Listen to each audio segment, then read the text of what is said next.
Assalamualaikum. Ya, tafadhol Ustaz. Assalamualaikum warahmatullahi wabarakatuh. Waalaikumsalam warahmatullahi wabarakatuh. Alhamdulillah wassalatu wassalamu ala Rasulillah Muhammad ibn Abdillah wa ala alihi wa ashabihi wa man wala wa la hawla wa la quwwata illa billah wa ba'da. Rabbi shrah li sadri wa yassir li amri wahlul 'uqdatam min lisani yafqahu qawli bi rahmatika ya arhamar rahimin. Yang sama-sama kita hormati Ibu Camat Tanah, Ibu Dwiyati Indiani Utami SSTB MSI.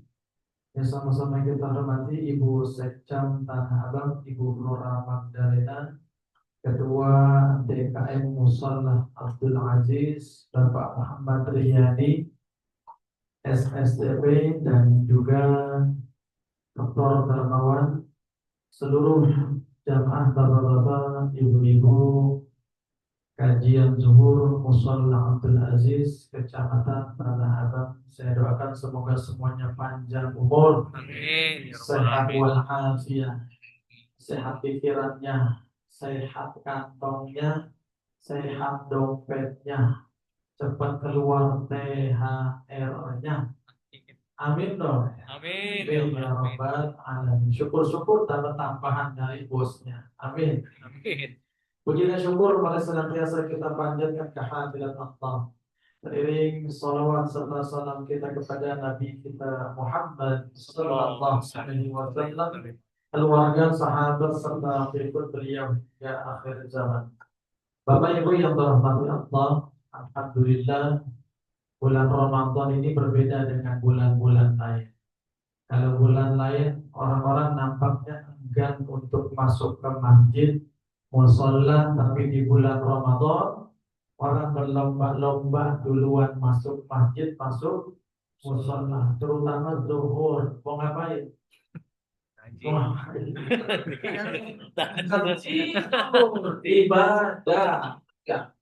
Tahu musola ini ibadah, tidurnya orang yang puasa adalah ibadah. Bucamat, kalau ini bisa jamnya, bucamatnya belum ada. Oh, di lapangan. Nanti kalau ada karyawannya yang tidur, baik di lapangan atau di masjid atau di musola, itu jangan dimarahin ya Bu. Setuju nggak Pak? Kelihatannya doang lagi tidur, padahal lagi mimpi. Nah, pada hari ini alhamdulillah saya bisa bersilaturahmi ke Kecamatan Tanah Abang, dulu sering ke Tanah Abang. Ya kalau nggak beli sarung ya beli kita di sini ya. Alhamdulillah bisa mampir lewat wasilah Pak Dr. Darmawan. Dulu saya dengan beliau ini sering bareng di MPP, Mall Pelayanan Publik Kuningan. Karena memang beliau itu di sana dulu pendapatannya, dan saya alhamdulillah dapat jadwal juga untuk kajian zuhur di sana. Terkait dengan kajian kita di siang hari ini, saya kutip dulu di kitab Matan Zubat. Syekh Ahmad bin Ruslan itu menuliskan, wa kullu man bi ghairi ilmin ya'malu a'maluhu marjudatun la tuqbal. Setiap orang yang beramal, amal apapun itu, tapi tidak berdasarkan aturannya, tidak berdasarkan syarat rukun sunnahnya, maka amalnya bakal ditolak, tidak diterima oleh Allah Subhanahu wa ta'ala. Double tuh, sudah ditolak, tidak diterima. Sebab ada yang ditolak tapi diterima. Ya, Ustaz habis mimpin tahlilan, ya selesai dah tuh doa, dikeluarin makan, kan mau pulang tuh, ya pamit ke teman-teman rumah. Ya, kira-kira dikepelin nggak Pak? Tuh. Langsung diambil apa ditolak? Jadi ustaz dari mana Pak telepon? Kayaknya lagi butuh banget. Kan ditolak terus, jangan, tapi diambil juga. Ditolak tapi tapi kalau ini ibadah tidak berdasarkan ilmu sudah ditolak, tidak diterima oleh Allah Subhanahu wa Ta'ala. Nanti terkait dengan puasa. Sekarang langsung zakat ya. Kepencet tadi gimana? Iya. Awalnya zakat kan puasa dulu ya. Oh, puasa dulu ya. Ini poin kalian. Yang antum nih.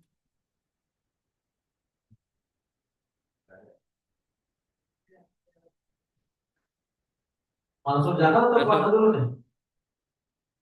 Langsung zakat nggak apa-apa, Tet. Langsung zakat ya, Bapak. Oke. Materinya nggak Nah, zakat ya. Zakat itu, ya, saya agak sedikit biar menyesuaikan. Dari kata az-zaka, zaka yazki tazkiyatan. Ay an-numuwa, artinya bertambah. Zaka bisa juga berarti bersih. Ya, sebab orang yang ketika dia sudah mengeluarkan zakatnya, yang pertama dia bersih. Bersih bukan berarti dia sudah mati, bukan. Bersih hal-hal yang memang harus dikeluarkan, baik dari dirinya ataupun dari luar dirinya.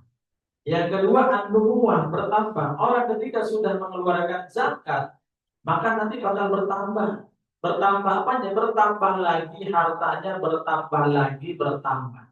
Apalagi dengan sedekah. Kata Nabi, la yanqusu malun min shadaqatin bal yazdad bal yazdad bal yazdad.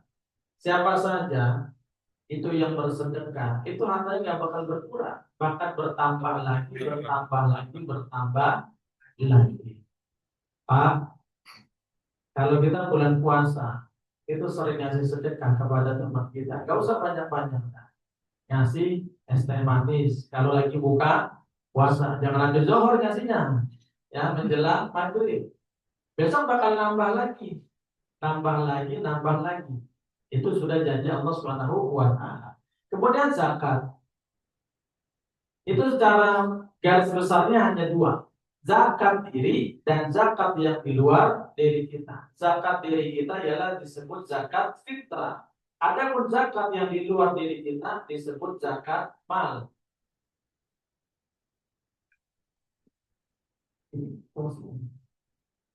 Oke.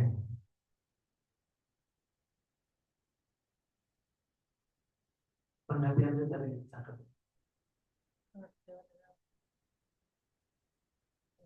Setelahnya. Oke. Nah ini dalilnya.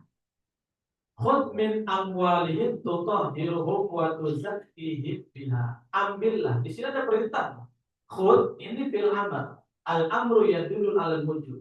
Kalau perintah berarti menunjukkan sesuatu yang diperintahkan itu adalah wajib. Bahkan Sayyidina Abu Bakar radhiyallahu anhu, beliau pernah memerangi kaum muslimin yang enggak mau lagi bayar zakat. Mereka beranggapan Rasul sudah wafat, berarti udah enggak ada lagi kewajiban zakat. Tanpa kata Sayyidina Abu Bakar, tidak. Rasul wafat tapi ajarannya tidak wafat, tetap hidup ajarannya, maka sampai diperangi. Kalau ada orang-orang yang nggak mau bayar zakat, boleh dipaksa untuk mengeluarkan zakatnya. Ini kebanyakan PNS ya, Bu? PNS, Ya. P3K. PNS dan P3K. Ini juga kebanyakan dipaksa di keluar zakatnya. Ya, benar nggak? Pakai tanda tangan, betul, Pak? Iya. Nanti kita bahas. Zakat yang kita keluarkan tiap bulan itu apakah sah atau tidak, benar atau salah cara pengambilannya. Sebab ini yang terjadi. Kemudian, waqimus sholata wa atuz zakata warka'u ma'ar raki'in. Ini dalil sudah sangat jelas. Tegakkan sholat, tunaikan zakat. Dua perintah disebutkan setelah sholat zakat. Menandakan sholat itu nggak bakal sempurna kalau zakatnya tidak dikeluarkan. Bapak ibu tiap hari sujud, ruku, ya jungking gitu, sholat, tapi nggak mau ngeluarin zakat, percuma sholatnya. Lebih baik orang yang sholatnya cuma 5 waktu, Tapi royal sama temannya. Zakat dikeluarin, sedekah dikeluarin, duitnya dibagi-bagi. Harta kepada penyanyi dangdut dikeluarin. Dalilnya saya mau zakat usah gitu. Itu lebih baik yang begitu Pak. Sholat cuma 5 waktu. Tapi sedekahnya banyak, royal sama teman. Coba dah. Bapak lebih senang punya teman yang koret tapi yang royal. Royal. Ya, koret apa koret? Pelit. Pelit alias medit alias Bahil. bakhil, buntut gasiran. Tahu buntut gasiran? Itu kalau nyeduh kopi Pak, ya udah habis nih. Itu kopinya nggak dibuang ampasnya, ya diseduh lagi. Iya. Persis yang lagi mojok gitu. Jadi sono Pak, nggak di sini ya. Saya nggak di Posola ya. Lanjut Pak. Kemudian syarat wajib zakat fitrah. Sekarang zakat fitrah. Pertama ialah orang Islam lalu lahir sebelum terbenam matahari, ya, di akhir bulan Ramadan dan memiliki kelebihan makanan dari keperluan dirinya dan orang yang tanggung nafkah. Kita semua saya yakin wajib zakat. Ya, sudah Islam lahirnya sudah lama kita. Artinya begini Bu, lahir sebelum terbenam matahari dari Ramadan, dia lahir sebelum Idul Fitri. Sebelum Idul Fitri dia lahir. Kalau anak itu lahirnya pas Idul Fitri, tidak ada kewajiban zakat. Lahirnya pas Idul Fitri, hari haknya gitu ya. Nah, dia nggak wajib zakat. Tapi kalau mau dikeluarkan zakatnya oleh orang tuanya, boleh. Bahkan itu lebih baik. Kemudian memiliki keluasan makanan. Kaitannya dengan dirinya dan orang yang ditanggung nafkahnya. Misalkan dia sendiri, kemudian yang wajib ditanggung nafkahnya anaknya dan 3 orang istrinya. Kembali. Ya. Satu istri dan 3 orang anaknya. Ngetes doang. Ngetes nih Bapak, serius atau ngantuk? Ya. Ternyata kalau tawa-tawa, ya entah pilihannya emang saya pelakunya atau emang udah masing-masing konsep. Istrinya 1 dan anaknya 3. Kelebihan makan yang ada di sini adalah dia punya makanan untuk malam takbiran dan besok di hari raya. Kalau dari situ masih ada sisa makanan, artinya bukan sisa yang di piring, masih ada uang yang cukup untuk beli makan dan uang itu cukup untuk zakat, maka dia wajib zakat. Sekarang yang menanggung zakat siapa? Istri. Yang menanggung zakat siapa? Suami. Anak yang menanggung zakatnya siapa? Ayahnya. Kalau ayahnya sudah nggak ada, ayo kawin lagi. Ibunya Pak, ya ibunya yang nanggung zakatnya. Nah sekarang kayak Bu Sekjan kan beliau bekerja, ya kan? Ya. Lalu yang berkewajiban mengeluarkan zakat siapa? Atau wanita-wanita karir yang mereka bekerja? Yang berkewajiban membayarkan zakat fitrahnya siapa? Suaminya. Meskipun gajinya lebih besar istri. Misalkan gaji istrinya 58 juta sebulan. Oh, istri siapa tuh? Asisten. Ya pasti bukan istri lu Bang ya. Ya. Sedangkan suaminya gaji cuma 10 juta. Tetap yang wajib mengeluarkan zakat dan membayarkan zakat fitrah adalah istri. Suami. Maaf. Kalau si istri mau bayarin zakat, ayah udah duit ayah simpan aja buat mancing gitu. Mancing. Itu mancing gitu ya.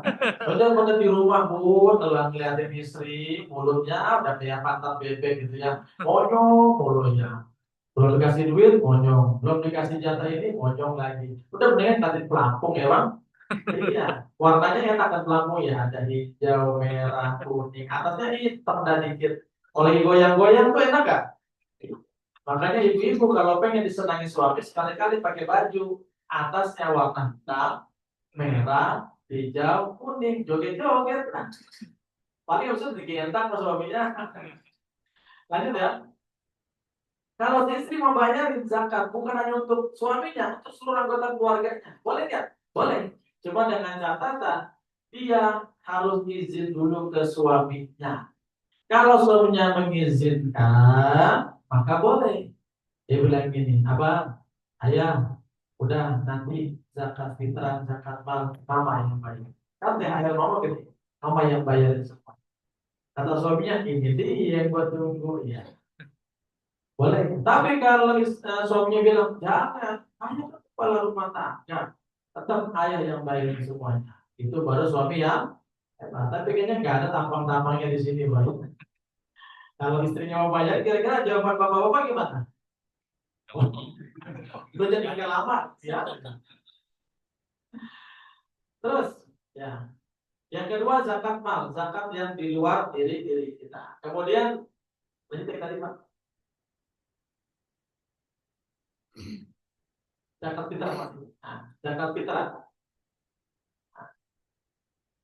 3,1 liter. 3,1 liter. Dibulatkan menjadi 3,5 liter. Itu 3,5 liter awalnya itu kan satu sok. Satu sok itu satu genggam Rasulullah. Nggak ada ukuran pasti, Pak.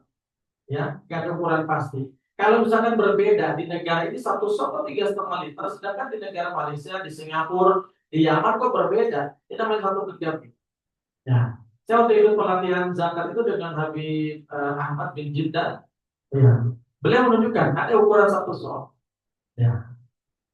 Nah kalau di kita ini sudah muktamad 3,1 liter atau dibulatkan jadi 3,5 liter. Kenapa dibulatkan jadi 3,5 liter?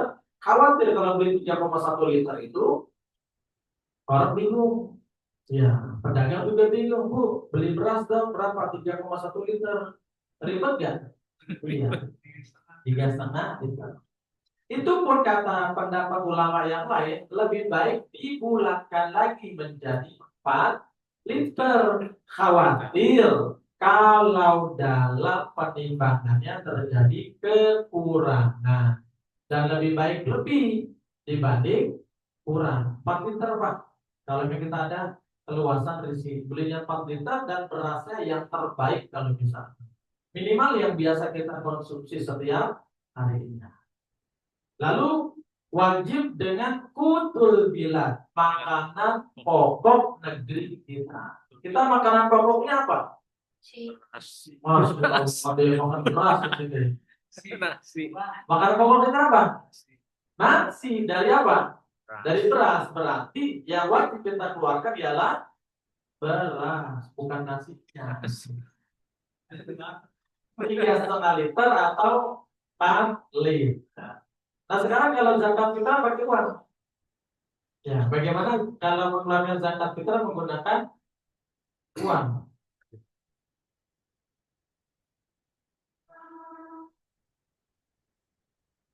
Nah ini, zakat fitrah pakai uang. Sekarang saya tanya, mustahik atau penerima zakat lebih senang dikasih beras atau dikasih duit? Dikasih? Ini mustahik bukan ya? Cepat banget beras. Lebih senang dikasih duit, uang. Kenapa? Bukan berarti manfaat kita, bukan. Karena kemanfaatan uang itu lebih luas. Kita kalau ingin berzakat menggunakan uang nggak apa-apa, tapi ikut mazhab Hanafi. Takarannya lebih besar. Di dalam kitab Al-Fiqhul Islam wa Adillah, Asy-Syaikh Wahbah Az-Zuhaili tuliskan kurang lebih takarannya 4,8 liter. Jadi kalau dibulatkan menjadi 5 liter, baru dikalikan harga beras yang biasa kita konsumsi atau yang lebih baik lagi. Contoh, 5 liter, 5 ya, nanti dikali beras yang biasa dikonsumsi 15.000, 15 kali 5, berarti berapa? 75.000 rupiah. Itu kalau ingin mengeluarkan zakat dengan uang. Meskipun pendapat lain, ikutnya bukan beras, tapi ikutnya gandum. Ikutnya gandum. Meskipun berbeda pendapat, tapi nggak apa-apa. Karena yang penting zakat itu wajibnya betul bilang. Sekarang kita bicara ingin diuangkan. Kalau diuangkan dengan jantung itu kurang lebih 200 ribuan. Makanya ada pendapat udah ikutnya beras aja dah. Itu udah 75 masih banyak yang nawar. Ya samain aja pakai tahun kemarin. Berapa? 35 ribu. Ini masih ada aja. Pengurus ambil zakat di musola, di masjid. Yang pertama ya, saya ingin sampaikan di sini. Ambil zakat yang ada di masjid, di musola. Mereka bukan ambil yang sebenarnya. Maka tulisannya nggak boleh ambil panitia zakat. Mereka panitia zakat. Kalau ambil yang benar itu yang ditunjuk oleh pemerintah. Basnas, Basda itu berambil. Kalau di musola, di masjid sekedar panitia zakat. Dan tidak ada kewajiban musola atau masjid membentuk panitia zakat. Namun dengan tujuan yang baik, mempermudah orang untuk menyalurkan zakat, dibuatkan. Maka kalau di sini ada panitia-panitia zakat, hal yang pertama wajib dilakukan ialah ngaji tentang zakat. Jadi bukan bikin spanduk dulu, bukan bikin banner dulu, apalagi bikin seragam dulu. Apalagi udah ngatur, kan bagian itu sekian ya, gue sekian. Ya. Ngaji dulu tentang zakat, jangan sampai salah. Iya. Masih banyak di masjid di musola panitia zakat itu menulis dengan menguangkan dari 3,5 liter. 35 ribu dari mana 35 ribu? Ya 10 ribu kali 3,5 nggak ada. Mazhab Syafi'i itu wajib putul bilal, wajib beras. Kalau dibilang ikut itu nggak bisa. Ini namanya talfikul mazhab. Kalau kita pengen zakat fitrah menggunakan uang yang kemanfaatan lebih luas, mengikuti mazhab Hanafi. Takarannya 4,8 liter dibulatkan menjadi 5 liter. Begitu. Terus, ketika kita zakat fitrah, ini juga masih banyak kelewat Pak Bu. Masih banyak kita zakat fitrah hanya datang ke panitia zakat di musola di masjid, lalu daftar, tulis, serahkan beras, selesai. Ada yang ketinggalan apa? Ijab kabul. Jadi ijab kabul itu bukan nikah doang ya. Orang ingin berzakat wajib ada ijab kabulnya. Bagaimana ijab kabulnya? Gak mesti pakai bahasa Arab. Pakai bahasa yang dimengerti antara dua orang ini, antara muzaki yang berzakat dengan panitia zakat. Contohnya begini Pak, saya menyerahkan pembayar zakat fitrah atas nama diri saya, wajib karena Allah Ta'ala melalui panitia zakat fitrah musola Abdul Aziz contohnya. Atau panitia zakat bilang, saya terima zakat fitrah. Dan selesai seperti itu doang. Dalam bahasa Arabnya qabil tuh, yang sering kita dengar tuh kalau kasih ijazah qabil tuh, qabil tuh. Saya terima ini. Lalu bilang lagi ini panitia izin ya Pak, izin ya Bu. Nanti distribusi zakatnya kami yang atur. Itu kan jarang ya panitia kayak begini. Iya, biasa cuma nulis selesai. Ini wajib ada ijab kabul. Nah tadi yang saya tanyakan di awal, bagaimana dengan kita yang ASN, baik PNS maupun P3K, yang setiap bulan tanpa ada basa-basi langsung dipotong, betul ya? Iya. Langsung dipotong. Itu bapak-bapak jangan gerendam, tahu gerendam, jangan ngedumel nih, terima. Lalu jam kabulnya seperti apa? Kan kita sudah tanda tangan, ya kan? Sudah tanda tangan. Nah, memang perbedaan di antara ulama, ada yang mengatakan tanda tangan. Ketika dia baca, kan dapat selebaran, ya kan? Dapat selebaran, lalu kita baca, kita tanda tangan, berarti menyetujui, saya terima, ya kan? Ketentuan ini. Ada juga yang mengatakan wajib ada verbalnya juga, wajib ada lisannya juga. Berarti kita kudu berwakil, bertawakil kepada siapa? Kepada orang yang mengurusi atau mewakili atau membagikan selebaran itu. Contoh di sini Bu Camat misalkan atau Bu Sekcam. Beliau yang mengeluarkan, beliau yang membagikan edaran tentang kewajiban bayar zakat mal itu, maka jadikanlah Bu Sekcam atau orang yang memberikan edaran tersebut sebagai mewakili wakil atau orang yang mewakili perpanjangan tangan dari Basnas atau Basnas. Ngomong sama orang tersebut, sekda misalkan, saya bayar zakat mal saya melalui perwakilan Basnas, wajib karena Allah Ta'ala. Nanti Bu Sekda juga bilang, saya terima dan mohon izin nanti langsung dipotong per bulannya melalui rekening seperti itu. Kalau ada ulama bilang cukup tanda tangan itu boleh, kenapa? Masuk akal Pak. Ada orang yang punya mulut tapi nggak bisa ngomong. Iya. Iya. Ngomong nggak icat, akan ambang. Dia bisa ngomong tapi kita tanda tangan dia bisa. Jadi yang sudah kita lalui kan sudah tanda tangan, ya kan? Nah, anggap saja itu sebagai ijab kabul. Sudah dipotong, ya jangan disesali. Ya. Itu zakat kita. Ya, bersihkan harta kita melalui zakat. Kemudian lanjut lagi. Lalu zakat mal. Nah, zakat mal ini jelas di sini. Zakat mal ini zakat yang di luar tubuh kita, banyak macamnya. Yang pertama hewan ternak ini terbatas. Unta, sapi, kerbau, kambing, domba. Kalau kita peternak ini, unta itu ketika sudah memiliki 5 ekor unta. Kalau kambing kurang lebih 40 ekor, maka wajib dizakat. Nah, di sini Tanah Abang itu kan terkenal dengan pasar kambing ya. Di sini ada pedagang kambing kan, Pak? Banyak. Pedagang kambing banyak. Oh di sini. Oh di sini. Banyak. Nggak ada kambing. Ya. Pakai kambingnya juga ada baunya pun. Baunya.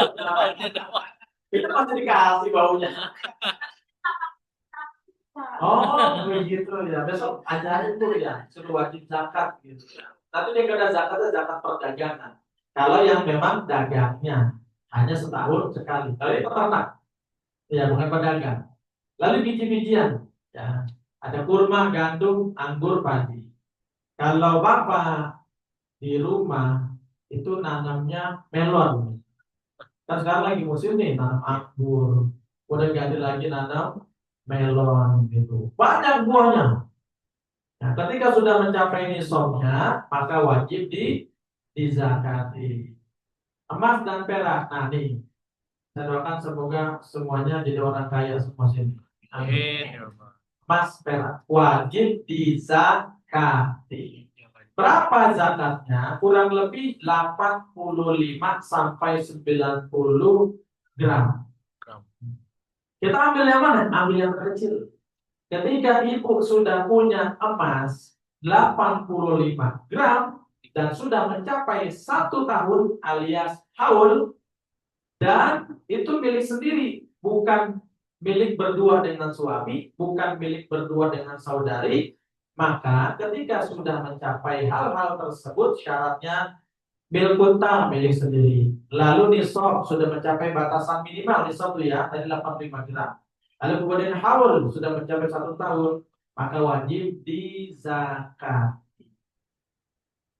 Ketentuannya emas tersebut yang disimpan, bukan yang ibu pakai. Maka misalkan ibu sekda pakai emas di tangan 1/2 kilo, oh ya, di tangan kiri 1/2 kilo, di kaki.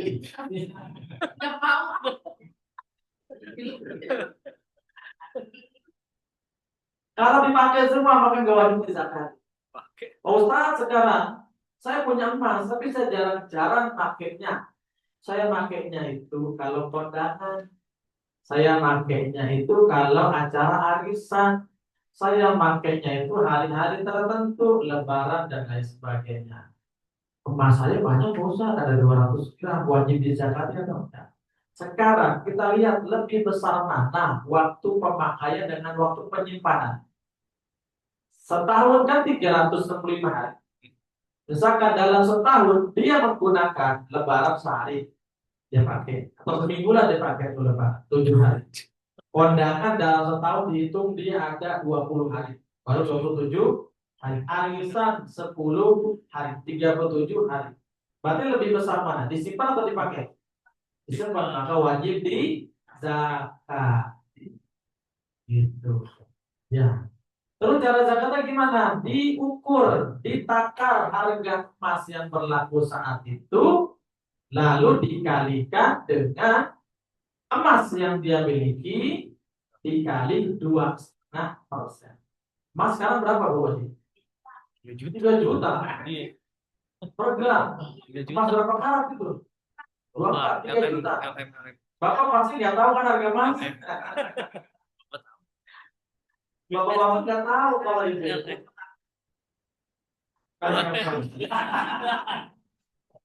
Bisa Ini saya suka yang begini nih. Iya benar. Kamu bapak yang selamat. Misalkan dia punya emas 100 nih, Ibu Haji punya emas 100 gram. Dikali berapa tadi? 3 juta. Berarti kalau kita emas yang dimiliki berapa juta? 100 kali 3 juta. 300 juta.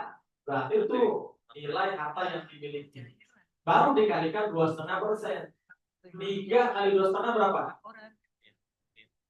Ya, 7.500.000. Ya berasa. Ya, apalagi sampai pakai begitu 7.500.000 berasa. Keluar kita 7.500.000 setiap tahun. Kan gede tuh ujiannya, cobaannya. Ya gede juga bosnya, 7,5 juta. Boleh nggak dicicil tiap bulan? Boleh nggak? Boleh. Nah, bagus. Ini saya tunggu pertanyaannya. Gimana kalau harga emas ternyata berubah lagi? Pastinya naik ya kan? Karena emas senangnya.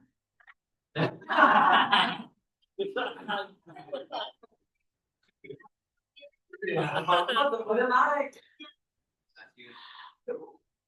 Gimana tuh? Ya tinggal ditambahkan. Misalkan tahun ini harga 3 juta. Ya akumulasi enggak. Jadi begini Bu. Saat dia setahun ke depan, ketika dia sudah wajib zakat, harga emas itu berapa? Dan perhitungan setahun itu tahun Hijriyah. Tahun Hijriyah. Tahun Masehi boleh nggak Pak Ustaz? Boleh. Cuma karena Masehi itu kan lebih banyak. Mereka perhitungannya bukan 2,5%, tapi lebih banyak. 2,5 sekian persen. Katakanlah 2,6% lah. Begitu. Kalau mau perhitungannya pada penanggalan Masehi. Kenapa bukan Hijriah? Jadi keseringan lupa orang, benar ya? Iya, karena kita biasa pakai penanggalan Masehi. Nah, 2,6% lah begitu. Setahun dia dihitung tahun ke depannya. Kalau ternyata, wah waktu saya beli cuma 3 juta, kok tahun ini tahun saya wajib zakat ini jadi 3,2, maka ikut tahun itu. Sedangkan dia sudah cicil nih, sebulan dia bayar, karena dia tahu 7.500.000 dibagi 12, ya kan? Dibagi dan terus. Berarti kurang dong, ya tinggal tambahin kurangnya. Berapa itu yang dikeluarkan. Begitu. Itu terkait dengan emas. Lalu kemudian zakat perdagangan. Dia begitu. Iya. Hmm.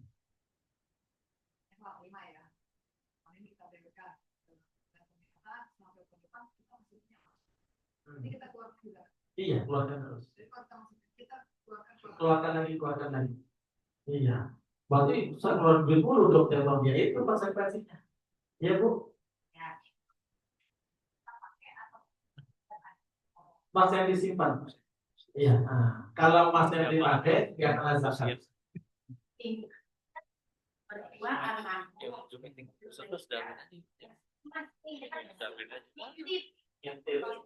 tapi anak-anak itu udah tahu lumayan banyak ya biar terus biar berapa.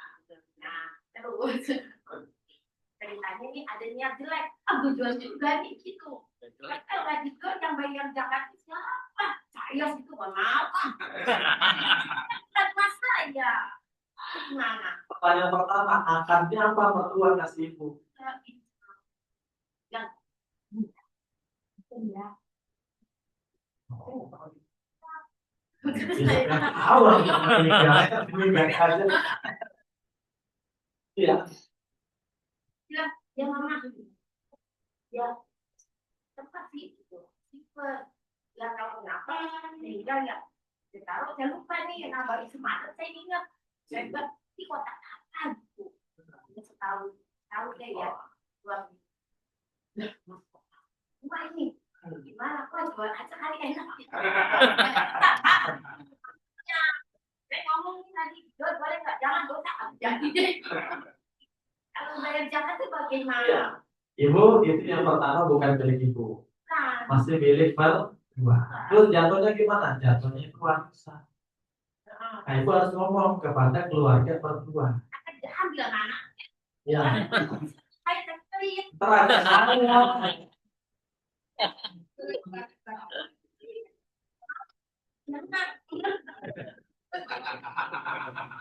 Kenapa? Kita kalau saya ngomong sini, mas mak gue gitu. Tidak paham, Pak. Ya, Daripada nanti aku dikebukin orang nih, Pak. satu Malaikat mau dikebukin. Malaikat. Iya. Malaikat.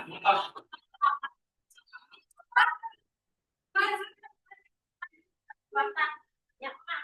Kalau itu semalam gue tak ketemu ya. Diam tuh. Ya. Apa pas banget buat dia ini informasi dia. Oh ya, itu harta orang. Oh iya. Ini salahnya Dr. Darmo nggak mengundang saya gitu ya. Ibu itu pertama itu harta, bukan harta. Sebanyak apapun harta kalau bukan harta kita, itu nggak akan bawa manfaat. Iya, udah dikembalikan lagi. Bilang nggak apa-apa, meskipun mereka pelit ya tadi koret, apalagi buntut gasiran biarin. Ya, cuma nanti bilang begini, ini harta warisan jatuhnya. Dan hukum membagi waris kita harus lurusin ya, bukan langsung dengan hukum faraid. Apa yang pertama musyawarah? Musyawarah dulu. Musyawarah ketika disepakati, terutama minta keridhaan dari orang yang harusnya memiliki jatah lebih besar. Lalu seperti musyawarah udah bagi rata aja dan abang ade laki-laki perempuan sama aja bagi rata. Nah, ketika si laki-laki sudah ridho, maka itu lebih baik. Kalau ada yang gak ridho, maka dengan cara hukum waris. Makanya ilmu faraid itu ilmu yang lebih cepat pertama nanti diangkat dari bumi. Kenapa? Jarang orang mati. Terbukti sekarang. Orang tuanya meninggal, ya, dia nggak mau bagi-bagi sesuai dengan aturannya. Akhirnya anaknya semua ngambil. Sedangkan dalam warisan itu ada zawil furud, ada zawil arham. Zawil furud yang wajib mendapatkan haknya. Zawil arham dia berhak. Ulangnya zawil furud wajib dapat haknya. Zawil arham dia berhak mendapatkan bagian meskipun dia wajib. Contoh zawil arham begini. Orang tua meninggal, lalu ada anak, kemudian ada ponakan. Sedangkan ponakan ini banyak jasa terhadap si almarhum. Kalau almarhum sakit, anaknya sibuk kerja, ponakan yang ngurus. Atau adanya almarhum yang banyak ngurus, mungkin ngobatinnya, nyebokinnya, dan lain sebagainya. Dia ahli waris, warisan dibagi, ya dia nggak kebagian, bahkan dia bukan anak ya rupanya. Ada zabil arham namanya. Nah, itu dibagi seberapa? Ya sesuai kesepakatan. Jadi kita Bu kembaliin, ya. Ya. Dibagi-bagi. Nah, waktu kita yang ngeluarin duit.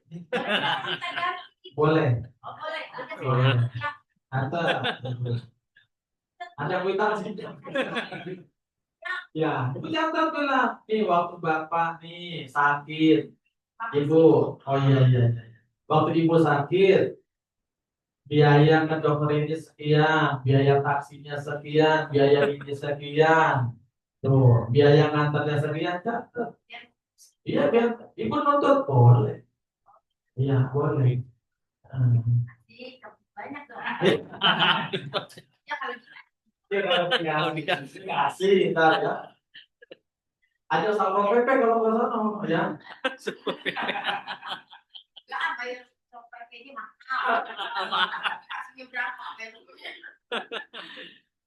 ini zakat perdagangan ya. Ada yang mau tanya lagi zakat emas?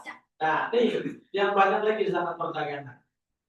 Ketika orang itu berdagang, dia wajib mencatat kapan dia mulai dagang, lalu setahun kemudian tanggal berapa. Ketika setahun kemudian sudah mencapai nisab, lalu ini kepemilikannya sempurna, sudah haul setahun, maka dia wajib dikeluarkan zakat dari hasil perdagangan. Yang dihitung apanya? Yang dihitung itu selain benda yang tidak bergerak. Keuntungannya kemudian ditambah dengan piutangnya di luar. Contoh Pak Dr. Darmawan ini dagang sembako, dagang sembako. Besar. Nah, asetnya barang yang diperjualbelikannya itu dihitung berapa, lalu untungnya berapa. Kemudian ditambah ada orang utang, misalkan orang utang ada 10 juta. Dari itu baru kemudian dikeluarkan zakatnya dikali 2,5%. Kalau memang hartanya itu sudah mencapai nisab. Nisabnya berapa? Sama dengan emas. Ya, sama dengan emas 85 gram. Kalau dikalikan harga emas sekarang 3 juta sekian. Nyata nih perdagangan saya sudah sekian, sudah mencapai nisab, dikeluarkan dikali 2,5%. Nah sekarang kan banyak nih orang yang membeli kendaraan, baik motor, mobil, memang untuk disewakan, untuk kerja, untuk nyari uang. Itu wajib dikeluarkan zakatnya kalau memang sudah mencapai nisab. Contoh ojek-ojek online gitu, baik motor maupun mobil. Nah, betul dulu Bu. Kalau di awal belinya itu untuk Grab, untuk ojek baik motor maupun mobil wajib dikeluarkan dengan zakatnya kalau sudah mencapai nisabnya. Sekarang kalau mobil pribadi gimana? Awalnya beli kan bukan untuk ojek, awalnya beli motor bukan untuk ojek online. Tapi kemudian berjalannya waktu, sayang nih mobil gak dipakai, ojekin dan sewain dan. Kalau awalnya dia beli bukan untuk di ojekin, disewakan, maka gak ada kewajiban. Sama nih kontrakan. Kalau awal bangun kontrakan tersebut, memang ya saya bangun kontrakan untuk disewakan. Dihitung jumlah penghasilannya selama setahun. Kalau sudah mencapai nisab, wajib dikeluarkan zakat. Nah, berbeda dengan rumah yang awalnya bukan kontrakan. Contoh ibu rumah orang tuanya besar, banyak kamar-kamar. Setelah orang tua wafat, anak-anaknya sudah berkeluarga, di rumah gak ada yang tempatin.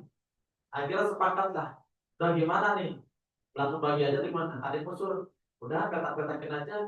Nanti kok satu petak, saya satu petak, adik satu petak. Saya jadi kontrakan atau jadi kos-kosan. Maka kalau seperti ini gak wajib zakat. Karena dari awal dibangunnya bangunan tersebut bukan untuk dikomersilkan, bukan untuk perdagangan. Banyak nih ya yang pada seperti ini. Katanya kan kalau kontrakan atau kosan, tadi kan batasnya kan habisnya ya, Iya. Tetap mas sama mas. Ya dengan harga mas. Ya, nah, tapi ternyata kontrak 1 tahun tidak mencapai sama, tapi nggak keluarga. Ya, gak wajib zakat. Gak wajib zakat. Tapi kalau dia mau keluarin sedekah, boleh. Itu lebih bagus lagi.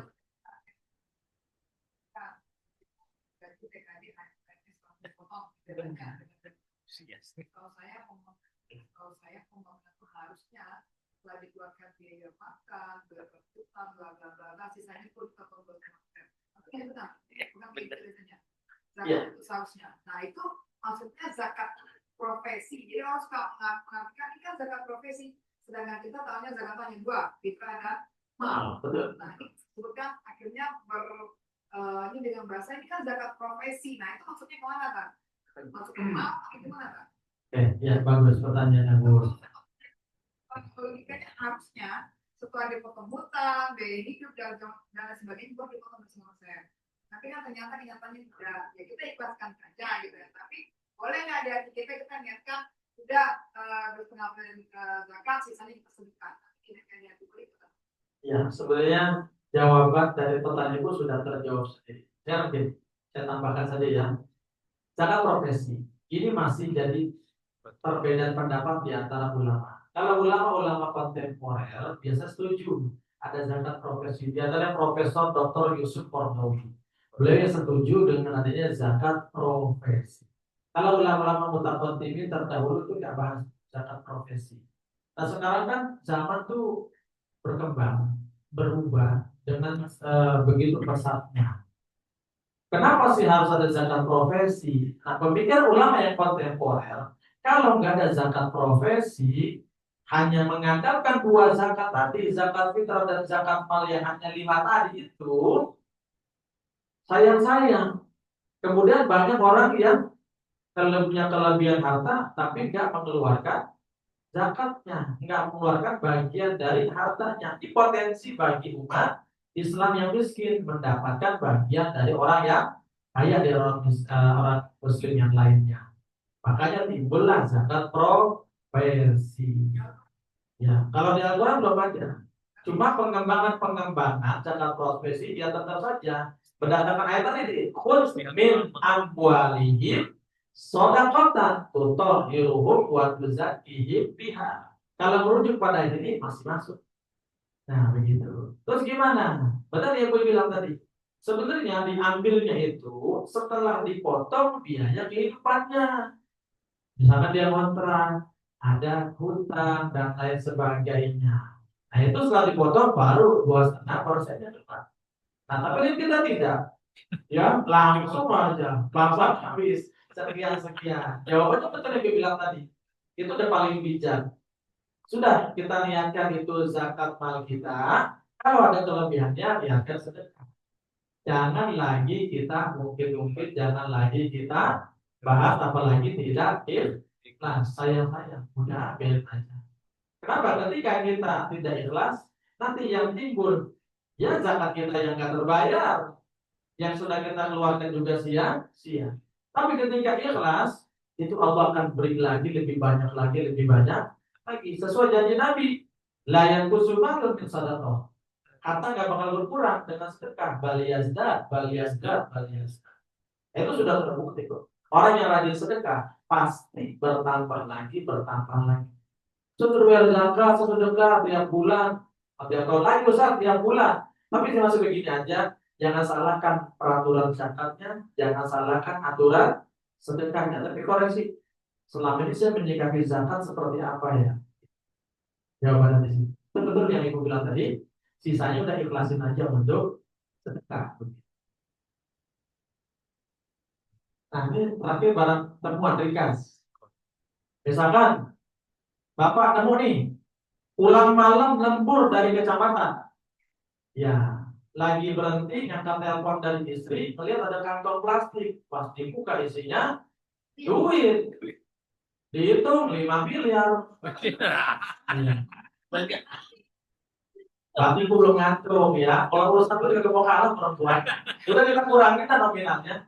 Setelah dibuka ternyata duitnya jumlahnya 10 juta. Pak, kalau duit gitu 10 juta. 10 juta. Boleh nggak diambil? Boleh nggak? Di jalan dong.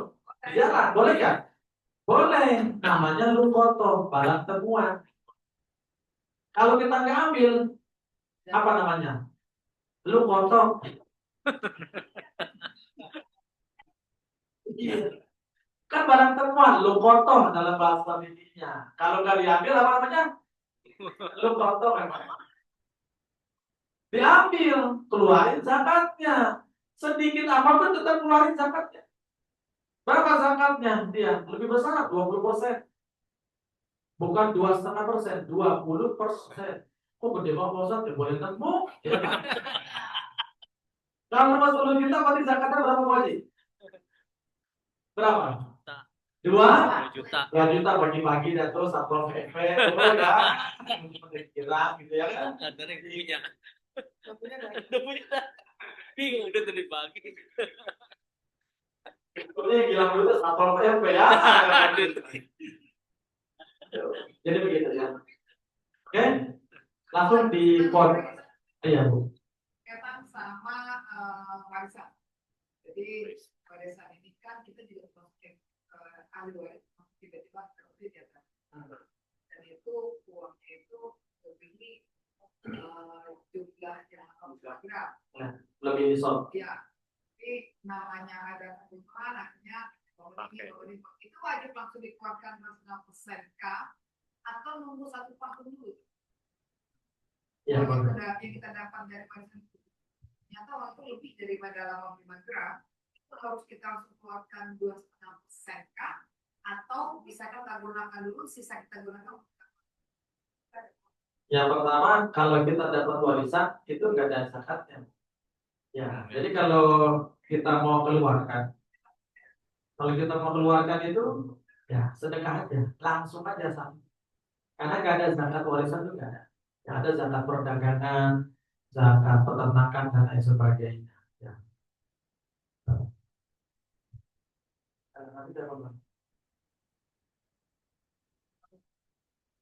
Ya. Oke, kita lanjut. Kodok puasanya langsung. Terkait dengan puasa, kodok puasa. Nah, kodok puasa dan fidyah. Ini yang masih sering kita lakukan, tapi mohon maaf masih perlu diluruskan. Yang pertama kodok. Ada tabelnya kalau ke sana. Nah, di sini. Tabelnya. Wanita haid dan nifas makanya wajib kodok. Orang sakit dan musafir kodok. Sakitnya sakit yang kalau dia berpuasa itu tambah sakit. Kalau sekedar pantauan doang mah tetap wajib puasa ya. Dia bilang doang mah tetap wajib puasa. Lalu wanita hamil dan menyusui, ini hukumnya sama. Tolong perhatikan ini para wanita dan suami-suami. Kalau dia tidak puasa karena hamil atau menyusui dengan kekhawatiran terhadap 2 jiwa, dirinya dan janinnya atau bayinya, maka dia kewajibannya hanya 1, yaitu qada. Tapi kalau kekhawatirannya menyebabkan sampai dia tidak berpuasa, khawatir hanya terhadap 1 jiwa, misalkan jiwanya saja atau hanya jiwa anaknya atau janinnya, maka kewajibannya 2, qada dan fidyah. Contoh gini, Bu, kenapa nggak puasa? Saya lagi hamil, Pak. Saya takut nanti anak saya kurang gizi, sama saya lemas. Berarti khawatir terhadap berapa jiwa? 2, janinnya dan dirinya. Maka kewajibannya 1, qada. Menyusui juga sama. Kamu kenapa nggak puasa? Saya lagi nyusui, ntar kasihan. Anak saya kebagian air susunya dikit. Belum lagi bapaknya minta. Ya kan? Saya khawatir diri saya juga. Ya. Ini anak siapa nih sih, Pak? Sorry, sebentar dulu ya.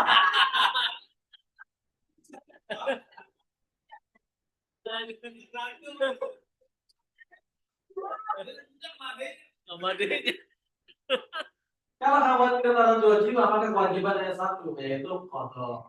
Tapi kalau dia khawatir terhadap 1 jiwa, Neng, kenapa nggak puasa? Ya, bang saya kan lagi hamil. Saya buat kamu puasa. Khawatir ada 1 jiwa aja. Maka kewajibannya 2, qada dan fidyah. Neng, kenapa nggak puasa? Saya lagi nyusuin ke anak saya. Hanya terhadap 1 jiwa. Maka kewajibannya 2 nanti selepas Ramadan, qada dan fidyah. Lalu kemudian menolong orang yang dalam bahaya, tenggelam, kemudian atau kebakaran, maka kewajibannya 2, qada dan fidyah. Lagi puasa, ini bulan puasa, ada warna, ada kebakaran, tolongin gitu. Satu tuh saya makan dulu biar sepiring biar kuat gitu. Kalau kayak gitu, ya udah jelas qada. Ya. Tapi kalau dia langsung, udah bantuin. Akhirnya dia kuat dulu. Pertama tadi udah makan dah, udah minum dah. Nah, qada dan fidyah. Gitu kan? Atau dalam tenggelam gitu sama aja. Lalu orang tua yang nggak mampu puasa, sakit yang sudah disepuh, maka hanya fidyah. Kita punya orang tua, dia udah pikun atau udah nggak kuat puasa, jangan disuruh puasa. Orang pikun jangan disuruh puasa. Itu ada jaga sendiri ya. Sahur mau ikut dan jam 8 dia sarapan. Ya, itu hanya wajib fidyah. Dan fidyahnya gimana? Hari ini dia nggak puasa, hari ini langsung bayar fidyahnya. Nggak usah nunggu orang itu mati baru bayar fidyah. Karena banyak yang begitu loh, Pak. Orangnya udah wafat baru dibayar fidyahnya. Dan terkait dengan fidyah, fidyah itu harus pakai fidyatun ta'amu miskin. Fidyah itu memberi makan orang miskin. Berarti yang berhak menerima fidyah cuma dua, fakir dan miskin. Fakir itu siapa? Gak punya kerjaan, gak punya penghasilan, hari ini makan atau enggak dia belum tahu. Fakir. Miskin punya kerjaan, tapi kebutuhannya banyak. Ya. Kebutuhan banyak, duit nggak ada, kan repot, ya kan? Kalau bapak-bapak depan saya kan duit banyak, kebutuhan nggak ada, ya kan? Ya, tapi bohong, ya.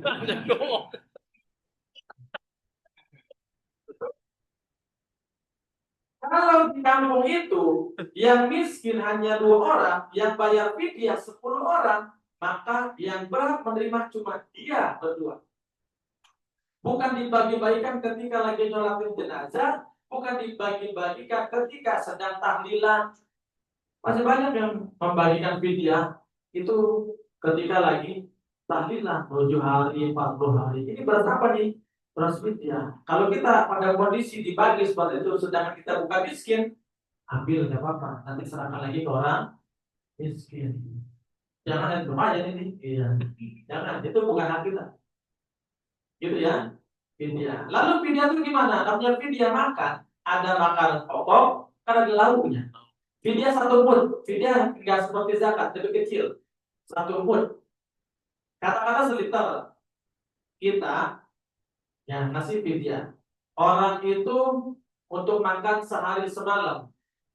Seliter cukup nggak? Lebih, ya kan? Cukup. Nanti seliter cukup. Tapi namanya makan kan harus ada lauknya. Maka jangan beras doang. Yang bijak, yang bagus ditambahkan uang untuk lauknya.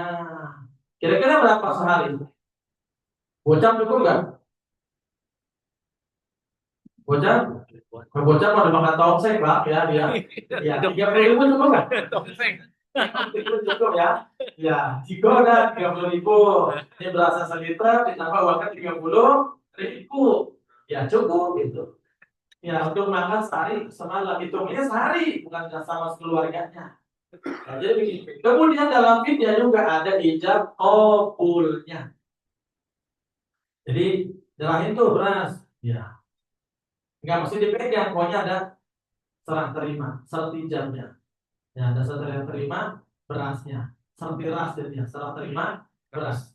Ya, saya bayarkan fidyah untuk orang tua saya sebagai pengganti puasa Ramadan wajib karena Allah. Nah, si miskinnya bilang saya terima ya Bu, cukup, nanti doakan, tolong doain Bu. Nah, cukup, ijab kabul sampai situ aja, gitu kira-kira.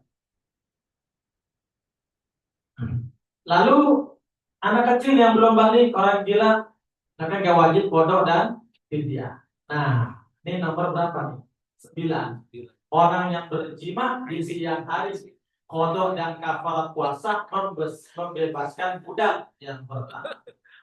Atau puasa berturut-turut, atau memberi makan 60 orang miskin. Ini urutan ya, bukan pilihan. Makanya Bu, punya anak perempuan nggak? Punya anak laki nggak? 3. Kalau mau nikahin anak, itu jangan di bulan Ramadan. Jangan bulan puasa ataupun di bulan menjelang puasa. Kasihan. Ya ada lagi anak-anak yang puasa. Pertanyaannya yang puasa 2 bulan berturut-turut siapa? Siapa yang puasa? Ibu mah agak.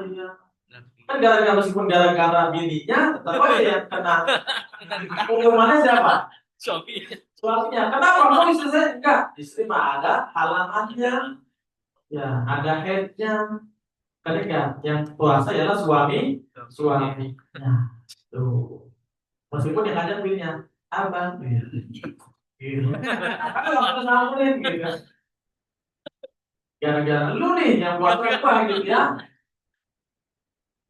Nah, ada cara sebetulnya. Cuma ini jangan disebarluaskan. Ini ditunggu nih ya. Bapak berkhidmat di siang hari, tapi nggak kena kafarat. Mau tahu nggak? Oh, ya. Kalau nggak tahu saya tutupnya wallahu a'lam. Ya, Bapak mau tahu nggak? Ya, dia nggak kena kafarat. Kalau diawali oleh makan dulu, atau minum dulu, atau dia merokok dulu. Batalin dulu. Cuma ini jangan bilang saya ngajarin ya. Dia akan bebas hukum. Ya, ini mahal loh bu ilmunya nih. Ya. Hanya kita memalaikat disuruh Pak Ustaz.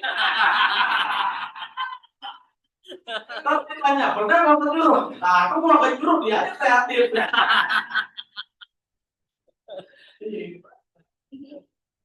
Ya, jadi gitu. Misalkan dia masak Indomie dulu dah tuh. Dia minum dulu teh manis, dia ngerokok samsu sebatang. Baru dia temuin bininya. Maka itu nggak kena dia kafar. Dia hanya kena kodok satu. Nah, ini video yang tadi saya. Oke, ada yang tanyakan lagi? Nggak apa yang kayak gini nggak apa. Oke, kalau tidak ada yang tanyakan lagi, cukup Pak Dokter ya? Ya, cukup. Mudah-mudahan. Ada yang tanya faktor dengan Emas yang dihutangkan semua orang itu dihitung sebagai bagian zakat atau Kenapa Pak Mono? ada emas, orang hutang beremas, umpamanya Orang? hutang emas, Kotak emas. anggap ada hutang 100 gram atau 200 gram, itu yang si pemiliknya itu milik emasnya. masuk dalam zakat. Wajib zakat atau tidak? Emasnya yang dihutangkan, ada ya? ada, Nggak ada ya? mungkin ada.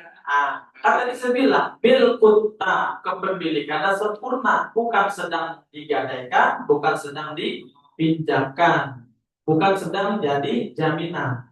Misalkan Bapak punya emas 100 gram, yang 50 gram itu sedang jadi jaminan, sedang bersumber wajib. Kan cuma tinggal 50, wajib nggak? Karena yang 50 itu bukan milik sempurna, masih dalam kepemilikan bersama dengan pegadaian, dengan orang lain seperti itu, gitu Pak.